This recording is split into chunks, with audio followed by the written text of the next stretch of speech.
Hello, and very happy to see you on the Sussex Daily News Channel version 2. This morning, we give you a piece of breaking news. George and Amal Clooney snubbed Meghan and Harry when admitted not knowing them at the Sussex's wedding. Hollywood actor George and human rights barrister Amal were among the 600 guests who witnessed Prince Harry and Meghan Markle exchange vows at St. George's Chapel, Windsor Castle in May 2018. The Clooneys were given a prime pew next to Lady Caroline Warren, who is married to John Warren, the Queen's Blockstock advisor, and opposite Princess Margaret's son, Viscount Linley. However, the Clooneys reportedly told other guests they didn't know the happy couple well at all, according to Rachel Johnson. There's a story doing the rounds that while Carolyn Bartholomew, Diana's former flatmate, was waiting for the wedding service to start, she turned to the couple alongside her and asked how they knew Harry and Meghan. Johnson writes in an online publication, Air Mail. "We don't," the Clooneys answered brightly. "We all knew this. Of course they didn't know each other. They only came to the wedding because it was a royal one. No one of them knew Meghan, and they still don't really care about her. She invited Hollywood stars instead of her family and friends. Meghan Markle was looking to the future and thought George would be her passport into Hollywood. George Clooney does not suffer fools lightly. She should have been a massive wake-up for Harry, that his future wife could only muster one relation to attend outside of two sides of her family, and no real friends from childhood or people she hadn't needed in order to network. Instead, she invited celebrities that her newfound position would finally give her access to, despite not even knowing them personally. Clearly, she was unknown in Hollywood until she started dating Harry. She had gone to Toronto to find acting work. It was all a stunt. Same with Oprah and Serena. And now, when's the last time you heard either of them comment on Meghan? Especially after she invited herself to Serena's very important match in New York City and distracting her and caused her to lose. Serena's mum eyes were burning a hole through Wallace.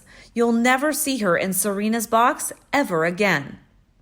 Besides that, Tinseltown A-listers are distancing themselves from the toxic Sussex duo.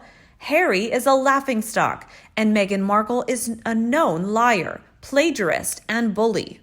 Her narcissism is of the scale as she is a Z-list, no-talent loudmouth who lets it be known that she considers herself to be superior to everybody else, including actors and actresses who are her superior in every way. They are not trustworthy, and they are not trusted by thinking people, and decent people want nothing to do with them. Back to this report. Johnson added there were plenty of other celebrity invitees, including Oprah Winfrey, James Corden, and David and Victoria Beckham, who, quote, could not possibly be old and dear friends of the bridal couple. Oprah Winfrey, Serena Williams, and her husband, Alexis Ohanian, were seated near the Clooneys, while the Beckhams, James Corden, and his wife were further away. There are conflicting reports about how well the Clooneys knew the couple. The Clooneys were never interested in Meghan and have gone predictably silent on defending her now that she's out. Reese Witherspoon already stated that she turned down their invite because she didn't know them. They invited all of Hollywood. Sums up Harry and Meghan perfectly. She dissed her family and invited rich and famous celebrities who she didn't even know. Essentially, Meghan bought her new old friends by giving them invitations to a royal wedding in which people would not turn down to attend in order to meet royalty. None of these celebrities attended out of friendship with Meghan. They attended in order to meet Her Majesty, Charles, William, and any other royal blood. Meghan buys people's friendships.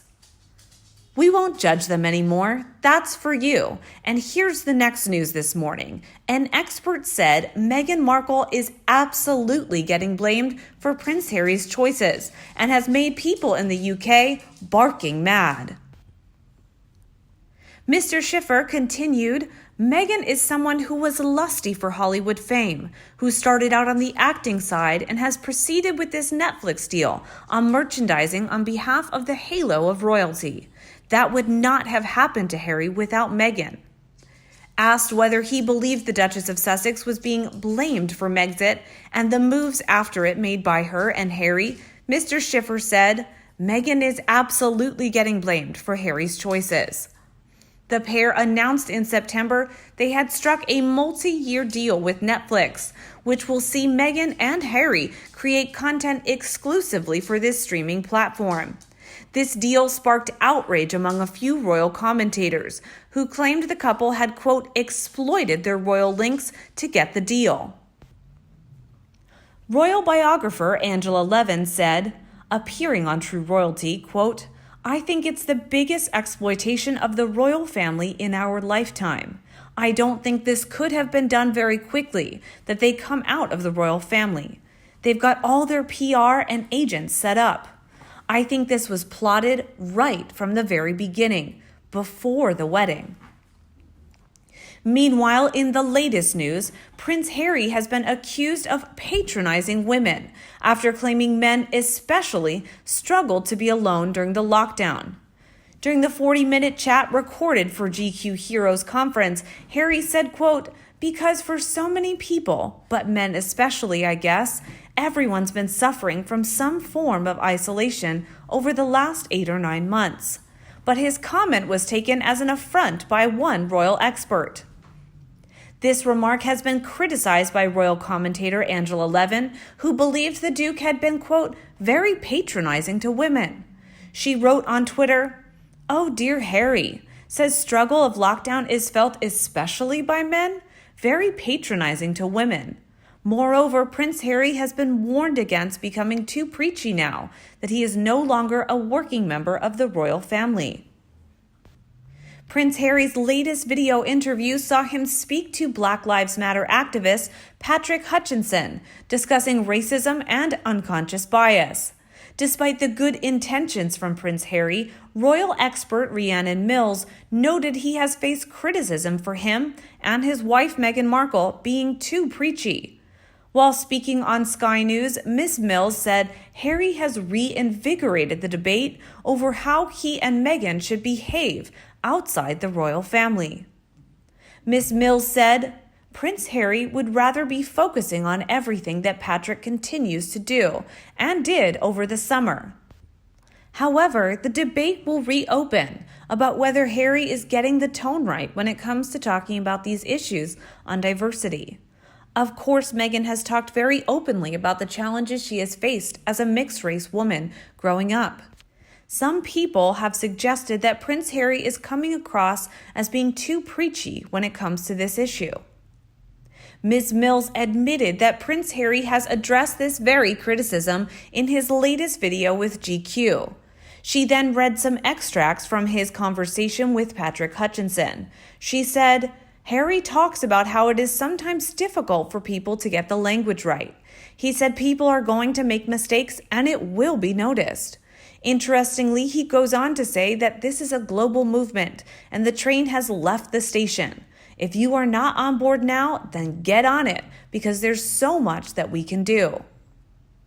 The royal commentator went into greater detail of what the message the Prince Harry is trying to convey.